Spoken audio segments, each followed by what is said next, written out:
umalis ka dyan sa court mo. Kung ayaw mo yung kondisyon ko, umalis ka dyan. Magpili ka ng lugar, magdebate tayo. Anytime, anywhere. Alam niyo po, itong samahan na ito, walang iwanan nito. Ang kaibigan, kaibigan yun. Lalo na kapag kakampi mo pa.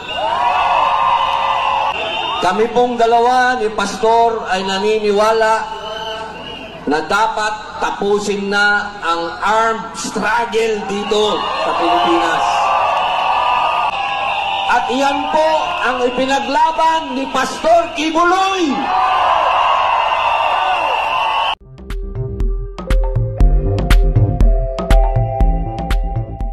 Dininay umano ni Senador Robin Padilla ang alegasyong kinakampihan niya ang Kingdom of Jesus Christ leader na si Pastor Apollo Kibuloy.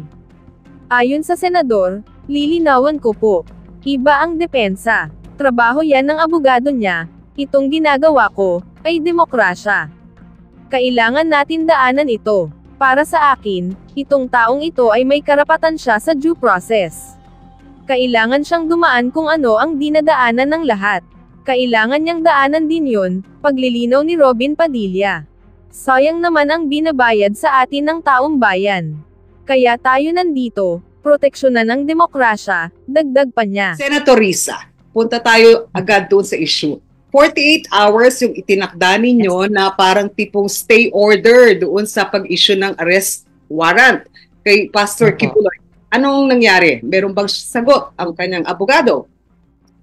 So far, wala pa pong sagot, pero in-acknowledge po ng abogado ni Kibuloy na natanggap na niya yung show cause order na pinirmahan namin pareho ni Senate President Mig Zubiri. At yan po ay kahapon, basta at 13 ng Marso. Opo.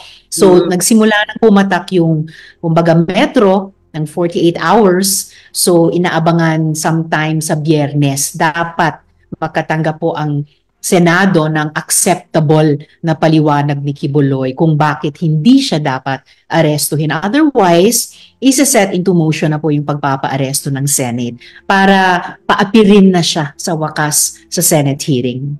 Okay. Paliwanag nga po ninyo, ano yung options ng Senado kung sakali talagang magpilit na hindi pa aresto at may mga kung anong ganap na mangyari, ano po, at mag-resist sila Pastor Kibuloy? Anong options ng Senado? Well, ang immediate scenario na gustong i-spark sana ng show cause order ay, well, by some miracle, makapagsabi siya sa amin ng katanggap-tanggap na dahilan kung bakit hindi siya dapat arestuhin. Pero based on the previous incidents, mukhang wala siyang maibibigay na katanggap-tanggap na dahilan. So ang mag-unfold na scenario ay ipa-aaresto nga siya ng Senado. That's the next logical step sa prosesong ito batay sa rules ng Senado. Okay. Batay mo sa rules ng Senado, ngayon lang ho ba magkakaroon kung sakali ng isang witness na ayaw humarap sa inyong hearing at kailangan pang isyuhan ng arrest order? Actually, hindi po ito yung unang pagkakataon, pero I would say na itong si Kibuloy na ang pinaka naging recalcitrant sa mga inimbita. Kasi yung iba nating maaalalang kailanganin pang isabina o arestuhin, at least nag-appear man lamang sila minsan sa Senate hearing. Halimbawa, investigasyon ng Blue Ribbon Committee o ng iba pang committee. Itong si Kibuloy lang talaga ay sa kabila ng not one but two invitations, isang sabina, at ngayon kailangan pang umabot sa show cause order na hindi siya maaresto. Siya lang talaga itong pinaka hindi nagpakita ng kortesiya. Okay. Ngayon pakipaliwanag nga po, Senator Risa, may mga kaso sa Estados Unidos, may mga issue dito sa Senado. Yung sa Estados Unidos, ano po yung sa silip ninyo na talagang ngayon meron ng unsealing nung warrant laban kay Pastor Kibuloy, ang Department of Justice sa Estados Unidos. Ano po yung mga tampok na issue sa kanya doon? Bakit meron ding kaso sa kanya? Grabing mga tampok na issue, Miss Malua, di ko kulang sa 10 o sa kalahating dosena at mabibigat. Ito po ay mga kasong charges of conspiracy to engage in sex trafficking by force, fraud, coercion, sex trafficking of children, conspiracy, at saka cash smuggling. Masaya po ako na mayroong ganitong pag-unseal ng warrant sa Estados Unidos dahil kung saan mang jurisdiction na singilin ang accountability ni Quiboloy, mabuti po yon para sa mga victim survivors niya. At on the heels of this, naging posible tuloy mailagay pati siya sa red list ng Interpol. Ano po? So, nag-unfold na yan sa US at dito rin po sa Pilipinas, nakapaghain na ang DOJ ng 2 kaso laban sa kanya. Mga kaso po on human trafficking at kaso po ng child abuse. So, pareho ring mabibigat na mga kaso. At sa Senado, nung kayo po ay nagkaroon ng hearing, ano yung lumabas na mga issue at may mga witnesses din kayo na iniharap? Ano po yung kapareho o kakaiba sa issue ng Senado laban kay Pastor Quiboloy? Dami pong pagkakapareho, Miss Malu. Lumalabas talaga na mukhang pare-pareho ang modus operandi niya, whether dito sa Pilipinas or sa ibang bansa pa. Dahil sa mga 3 hearings namin so far at pagharap namin ng siguro aabot na halos 2 dosenang witnesses, may lumalabas na at least 3 o 4 na areas for remedial legislation. Ibig sabihin, mga batas o grupo ng batas natin na pwedeng marekomendahan ng aming komite sa committee report ng pag-amyenda or pagpuno ng mga gaps. At ito po yung mga mabibigat na areas din for legislation. Isa na po yung sexual abuse within secretive religious organizations and issue of consent in faith-based dynamic. Kasi masasabi po bang nakapagbigay talaga ng consent ang isang babae, nakabaro na atin or isang menor de edad pag pinaniwala siya na yung pagsakripisyo niya, pag-alay niya ng kanyang katawan, but in what constitutes rape, ay religious sacrifice sa isang nagsasabing siya ang appointed son of God. Paano dapat nagpoprotekta pa rin ang ating mga batas sa mga vulnerableng tao, vulnerable sa ganyang klaseng exploitation, sa ganyang mga religious organizations? Ikalawa, yung inability of our labor laws to sufficiently address voluntary labor arrangements where there is no clear employee-employee relationship, but there are clear violations of labor and occupational safety and health standards. Yung isang konkretong halimbawa po doon sa mga hearings ay si Elias Rene, na sa kahabaan ng mga taon na pinatrabaho siya sa SMNI, okay, hindi siya formal employee, pero lumilitaw, merong klarong paglabag sa labor at saka occupational safety standards dahil wala siyang natanggap na sweldo o sahod o benepisyo all that time. And last but not the least, ngayon pa lamang, interaction of our anti-trafficking laws with the constitutional principle of religious freedom. Dahil wala bang pang-aabuso, wala bang exploitation kung palalakbayin ng isang tao sa ibang probinsya o maging sa ibang bansa para magmalimos, no? So vulnerable siya, ini-exploit siya ng kanyang leader, tapos gagawing cover na exercise ng mga religious beliefs and practices nila. Hindi ba dapat may protection din yung ating mga batas sa mga tao at kababayang iyon? Senator Risa, ipaliwanag nyo nga, gaano kayo kakumpiyansa sa integrity at authenticity ng inyong mga witnesses? Kasi yun yata yung pinupulaan nila Pastor Quiboloy. Naka-face mask, hindi klaro kung ano yung mga tunay na pangalan, at paano ba talaga nagsimula? Sila ba'y lumapit sa inyo o kayo ba'y naghanap sa kanila? Ano ho yung quality ng integrity at authenticity ng inyong mga witnesses? Napakataas po niyan, Miss Malu. At very revealing din kung paano namin sila naging mga saksi. Napanood po nila ang amin ding investigasyon, pinamunuan ng Senate Committee on Public Safety at secondarily ng Senate Committee on Women, investigasyon po dun sa Socorro Bayanihan Services, Senyor Aguila. And kwento po ng mga naging witnesses namin dito naman sa investigasyon kay Quiboloy na na-realize nila, ay, pareho pala ang karanasan namin at baka makakuha din kami ng hustisya tulad ng mga victim survivors ni Senyor Aguila. So sila po ay talagang lumapit sa amin at pagkatapos ng unang hearing, lumapit yung iba pang witnesses na nakapanood ng unang hearing and so on and so forth. At totoo na ilan sa mga testigo namin ay kinailangang magmask muna at gumamit muna ng alias. At bakit? Dahil sila po'y hinaras. Hanggang ngayon, hinaharas. Ibinunyag din ni Quiboloy ang buong mga pangalan nila at mukha at sinunggaban yung kanyang mga tagasunod. Kaya hanggang ngayon, daan-daan, libo-libo ang nangaharas sa kanila online. And at least din isa sa mga testigo namin ay kinasing ang kanyang lugar 3 beses na mga lalaking nakasakay ng motorsiklo. Sounds familiar ha? Sounds like the riding in tandem of old. Hanggang ngayon, kinailangan niyang lumipat ng lugar para lamang maging ligtas sila nung pamilya niya. At kahit itong mga testigo namin na kinailangang mag-alias muna, mag-mask muna, nag-execute po ng sworn affidavit na kanilang pananagutan, pinaninindigan. At kung merong magkaso sa kanila na nagsinungaling, handa po silang manindigan. Si Quiboloy, hanggang ngayon, wala pang naibigay na formal at legal na sagot sa komite. At yung iba rin naman naming mga saksi, Miss Malu, ay nagpakita na ng buong totoong pangalan at buong mukha nila. Halimbawa si na Miss Reynita sa Singapore, si Sir Dindo sa Canada, pati si Miss Arlene sa US.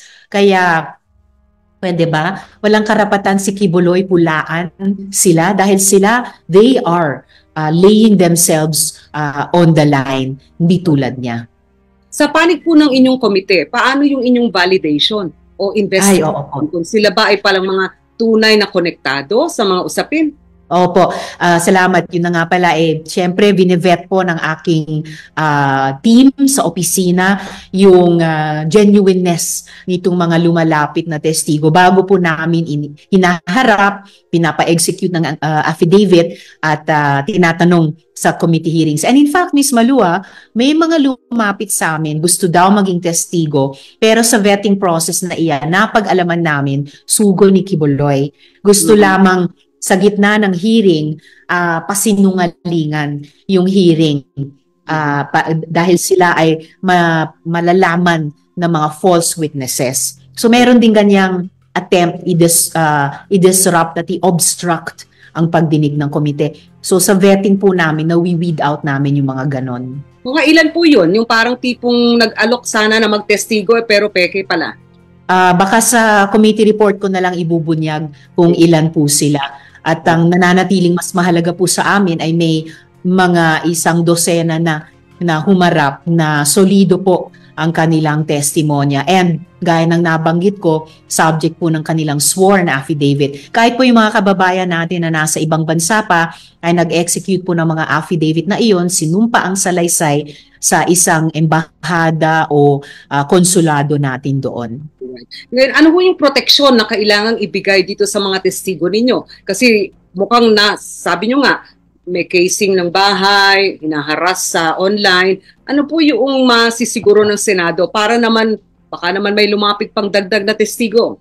Totoo po. Tulad ng naging karanasan din namin dati dun sa mga naunang investigasyon, tuloy-tuloy din yung naging paglapit ng mga testigo sa amin nung nakaraang mga hearing. So, kinailangan po ng opisina ko, no, with our modest na mga kakayahan, mag-arrange din po ng mga mas ligtas na arrangements para sa ating mga testigo. Siyempre, bukas din sa kanila kung gusto nilang humingi ng proteksyon sa iba pang mga ahensya ng ating pamahalaan. At meron din ilan sa kanila, Ms. Maluna, nagko-consider ng kung sa tulong ng kanilang abogado, kung sila rin po ay maghahain ng mga formal na reklamo sa mga tamang larangan laban dun sa mga nanghaharas sa kanila. Hindi man naghumarap pa sa Senado si Pastor Quiboloy, meron mga parang statements. Ano po? Yung iba sa mga kaibigan niya. Una, halimbawa sabi niya, ito daw mga testigo ninyo, pinag-aagawan siya kasi siya daw ay binata. at gusto siya na parang tipong maging partner. Ano ho yung higing nyo doon? Diyos ko po. Well, may ilan na rin nagsasabing hindi totoong binata siya, may nagsasabing may asawa siya, may nagsasabing maraming kinakasama, and yun din nga po yung pinatutunayan ng ilang mga testigo namin na pinilit maging mga tinatawag na pastoral na mag-render ng sexual services sa kanya. In effect, ginahasa sila, mga kabaro natin, ginahasa over a number of years, several of them na nagtetestigo so far. Huwag po niyang ilagay sa mga kababaihan, lalo na sa mga ginahasa niya, ang worst kind of victim blaming, sabihin na sila, yung mga babae pa, no, ang nag-create ng ganyang klaseng sitwasyon. That will not hold water po sa ilalim ng ating mga anti-rape laws. Okay. Ngayon, ang sabi po naman ni Pastor Kibuloy at sila Vice President Sara, trial by publicity yung ginagawa ninyo. Wala pong trial by publicity ang nangyayari kay Kibuloy. Siya ang umiiwas sumagot sa mga tanong sa proper forum ng Senate hearing. Kaya wala siyang maiharap sa publiko na mga sagot mula sa kanyang panig, kung ano-ano pang nakatatawang mga kondisyones ang ini-impose niya. So, kaya hindi po natin masisi ang mga miyembro ng publiko na isipin na bakit ba siya tago ng tago? Baka may tinatago talaga siya. So, actually, Ms. Malu, he has dug his own grave. Dahil not one but two invitations ng Senate, subpoena, ngayon, show cause order pa, kung sana simula pa lang humarap na lang siya. Okay. Ngayon, yun yung sinasabi nila na parang may prior judgment na daw ang Senado. Kumbaga, talagang bibitayin nyo siya. Hindi naman siya bibigyan ng parang fair play. Ilan na po ang naging subject ng resolution na similar lamang ang language na naglalagay sa black and white na resolution yung mga reklamo sa subject resource person ng iba't ibang mga victim survivors. Excuse me, lahat sila humarap sa Senado. Kahit pa matataas na opisyal ng church and state.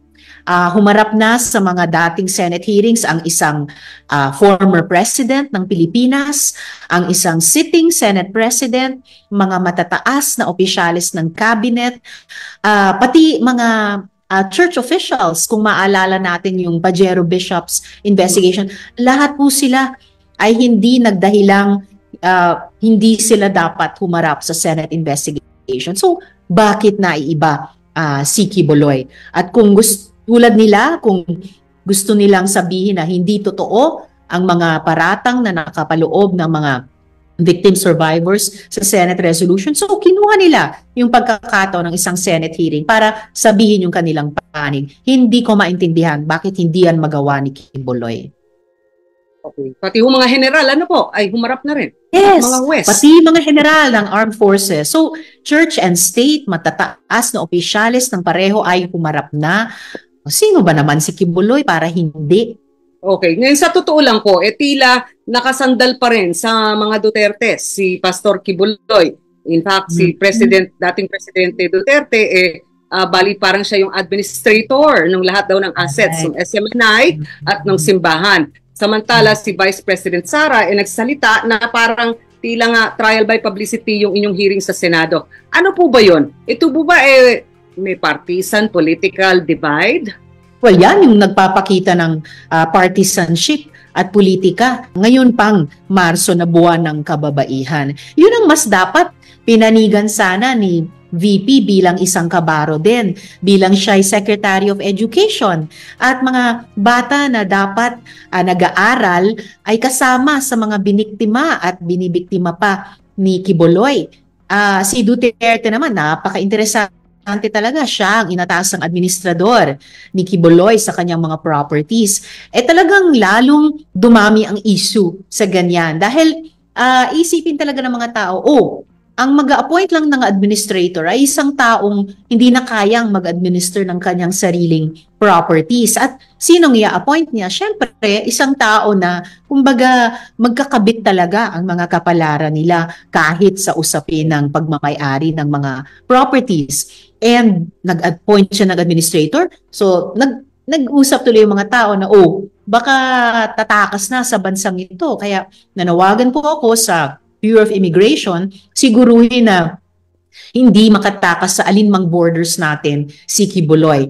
And in any case, ano man ang mangyari o hindi sa usapin yan, tuloy ang investigasyon ng Senate Committee dahil wala namang kaming balak ni kapangyarihan na i-confiscate yung kanyang mga assets. Ngayon, sa kabilang banda, si Senator Robin Hood Padilla at may ilan pang senador, Bongo, Cynthia Villar, Amy Marcos at JV Ejercito, pumanig na huwag daw i-arestuhin si Pastor Quiboloy. Ano ho yung silip nyo doon? Kasi kailangan ba nila ng 8 senador na pumirma para ma-invalidate yung inyong committee report o yung inyong hearing na ginanap? Hindi na mai-invalidate ang hearing at hindi rin po mai-invalidate yung future committee report dahil ang naging subject ng objection ay yung pag-cite ko in contempt kay Quiboloy. Pero hindi rin sila nakabuo ng 8 para i-lodge talaga officially yung objection na iyon. And actually si Sen JV po ay binawi ang kanyang pagpirma sa objection at ako po ay nagpapasalamat ng lubos sa kanya sa pagtindig niya, no? Hindi kay Quiboloy kundi sa mga babae at bata na inabuso niya. So nag-fail na po yung objection na iyon sa pag-cite ko in contempt at ang active ngayon ay yung show cause order na kumbaga nagka-countdown, nagtitik yung 48-hour na metro niyan hanggang sa araw ng Biyernes. Alright, bukas ano po. Ngayon, yun yung dalawang pumirma doon sa labag doon sa contempt o order ninyo.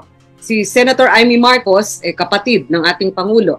Si Senator Cynthia Villar, talagang medyo malaking boses sa Senado dahil hindi lang simpleng yung Villar Estates, ano po, kundi yung sabi donor ng mga Dutertes din, ang mga Villars nung panahon ng eleksyon. Ano po yun? Nakausap nyo ba sila recently? Well, after nilang nabalitaan kung pumirma sila, hindi ko na sila sinubukang i-dissuade pa.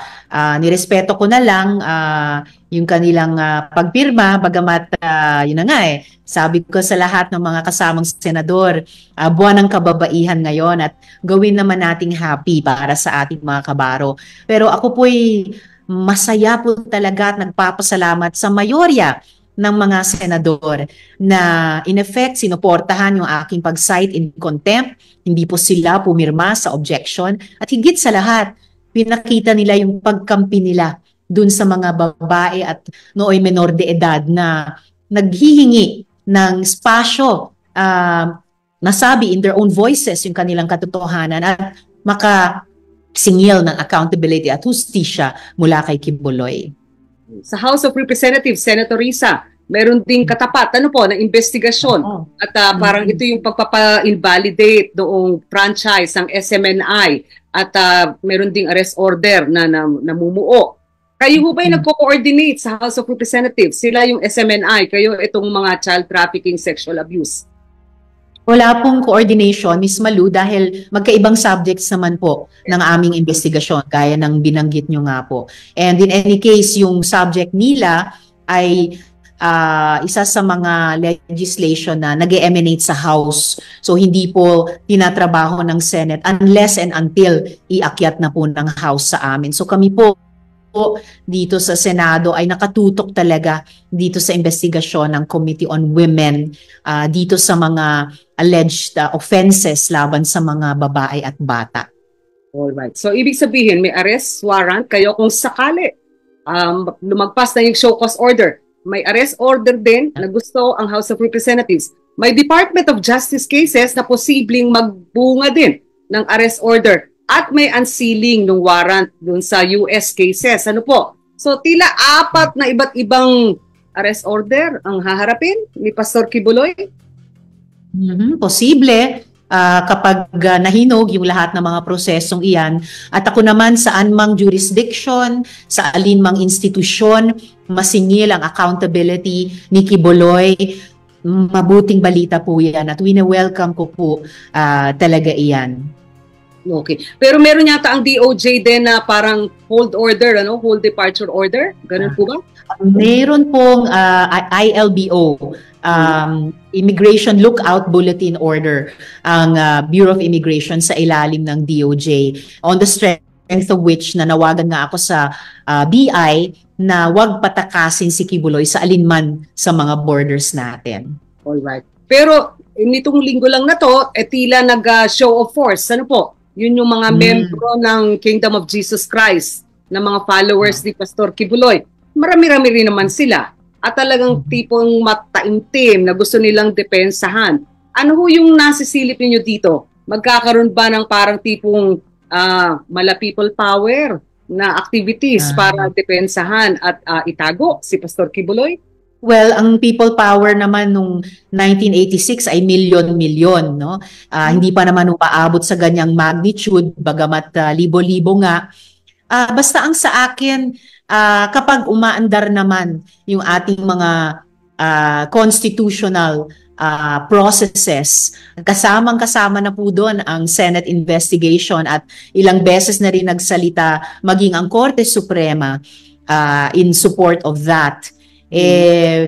Parang hindi pa kakailanganin ang isang people power. In any case, yung people power noon ay para sipain ang isang diktadura, wakasan ang isang batas militar at manumbalik sa demokratisasyon. So kumbaga, para wakasan ang isang negatibo at simulan muli ang isang positibo.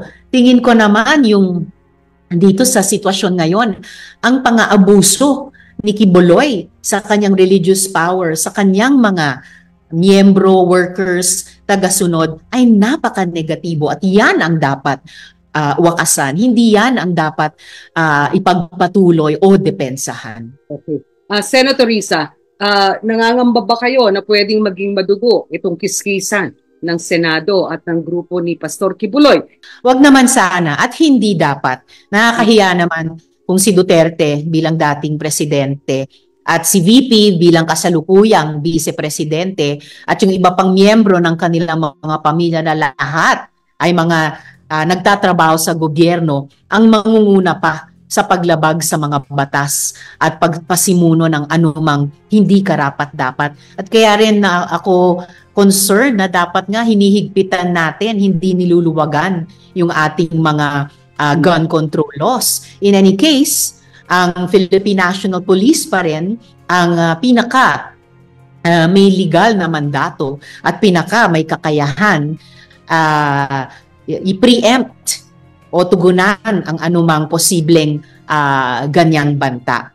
Kaya I have full confidence, unang-una na sa mga legislative processes namin sa Senado at pangalawa, yung pagsiguro sa public safety sa pamamagitan ng PNP laban sa anumang either patuloy na pambabastos sa mga legislative process o anumang posibleng banta sa kaligtasan ng ating publiko. Okay. Nabanggit nyo kanina yung so-called conditionalities po ni Pastor Quiboloy para umattend ng hearing. Although hindi naman siya nagsabi noon, mukhang may social media post yata po, na dapat nyo sila ng pa-hotel, dapat i-cover ninyo ang masahe. Ano po yung ninyo doon? Yun ba'y posibleng gawin ng Senado? No way! Diyos ko po, inay. Wala kaming tinratong ganyan na super spoiled. Wala rin, as far as I can remember, mismo wala rin nag-demand ng ganyan. Sobrang entitled itong si Quiboloy sa 17 listahan ng kondisyones niya. Sabi ko, dinaig pa niya yung 10 utos ng Diyos. Diyos ko po, makikita yung ganyang pag-uugali na entitled nga po, spoiled, gustong may special treatment. Hindi. Kahit ang isang nagsasabing religious leader tulad niya ay subject sa mga batas ng ating bansa. Kahit ang isang self-appointed son of God tulad niya ay obligado, at sinabi na rin po ito ng Korte Suprema, ang bawat mamamayan ay obligadong respetuhin at i-honor yung mga sabina ng ng Senado, magpakita sa kanyang mga hearing, lumahok sa kanyang mga investigasyon in aid of legislation. Hindi po naiiba dyan si Quiboloy. At kung gano'n ang mangyayari, parang medyo bad example, ano po, baka lahat ng witnesses na inyong ano po may ibang posisyon? Ano, 17 sabi ninyo, hotel. 17 hotel, hindi lang basta-basta hotel, 5-star hotel. Tapos lahat ng gastos sa kanyang private airplane jet flights, with parking sa NAIA, dietary requirements niya, at sagot daw ng opisina ko. Pag humarap daw siya sa komite namin ay siya ay mag-cross-examine sa mga ibang witnesses, pati sa akin bilang chair na walang time limit, and on ad nauseum. Ad nauseum talaga. Medyo nakakasuka yung ganyang klaseng ugali at pagde-demand na minsan sa pagkaalam ko walang ibang invited resource person ay nag-demand ng ganyan. Nagpapakita na wala talagang intensyong magpakita. So, kinailangan pa ng show cause order. Pero ilinaw lang po natin, yun po ba'y galing mismo kay Pastor Quiboloy o tila sa ibang source? Actually, Miss Malu, yan ay ngayon sinasabi nila hindi daw galing sa kanya, hindi daw galing sa kanila, sa kingdom. But wait, may mga resibo ang iba't ibang mga media platforms natin. Kaya tingnan natin sino ngayon ang nagsasabi ng totoo at sino ngayon ang nagsisinungaling na naman. Okay. Quickly, Senator Risa, ngayon po ay Women's Month. Ano pa yung inyong parang nagiging tingin niyo kulang sa mga legislation? 25 landmark laws na kayo ang nagsulong. Pero meron pa yatang balanse? Ano yung inyong wish list pa? Medyo mahaba pa, Miss Malu, dahil tayo po malayo na ang narating nating mga kababaihan dito sa Pilipinas, kaya mabuhay sa ating mga lola at nanay, mga naunang kabaro natin. Pero malayo-layo pa ang lalakbayin. So kahit sa Senado, sa legislative agenda, pwede pa rin i-tick off yung wish list na maternity benefit for women in the informal economy. Nandun po yung gender-sensitive at gender-just na pandemic and other disasters protocols. Andun pa yung, yes, of course, yung SOGI Equality Bill, walang kamatayang 23 taon na para sa ating mga bata.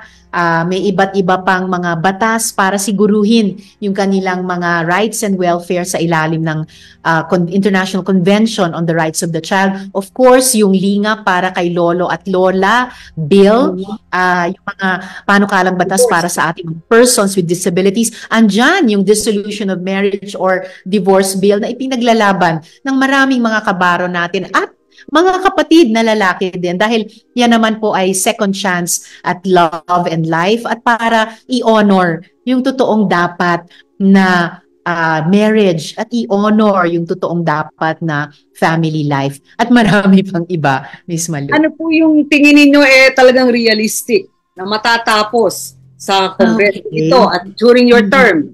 Ilang taon na natitira? Opo. So may 4 na taon pa akong magtatrabaho sa Senado sa loob ng kongresong ito, 19th Congress hanggang sa 20th Congress dahil magtatrabaho pa ako doon. Baka naman pwede pang maipasa yung ilan sa mga panukalang ito at yung mga sa tingin ng iba ay mas controversial. Never naman ako nawawala ng pag-asa dyan dahil wala ring bumibitaw sa mga advocates niyan, sa mga communities niyan. At malay ba natin, kahit sa loob nitong 19th and 20th Congresses, kahit sa loob ng natitirang taon ng termino ko, ay magkaroon ng milagro at maipasa po natin alang-alang sa ating bayan.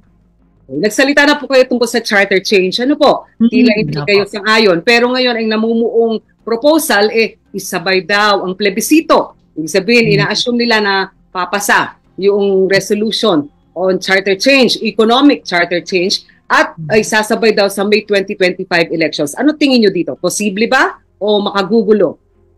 Makagugulo talaga, Miss Malu. At ang gulo din ng pagbabago-bago ng posisyon ng COMELEC.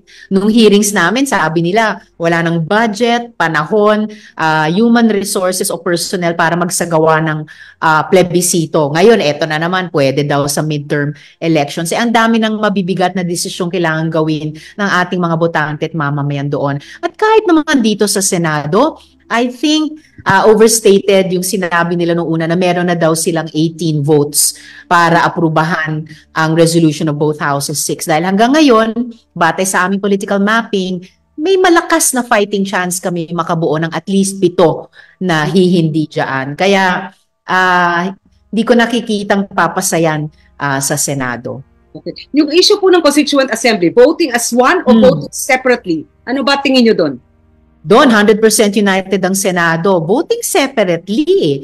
Yun po ang tapat sa diwa ng konstitusyon, sa ating bicameral legislature sa form of government. At yan ang tapat sa checks and balances sa ating political system.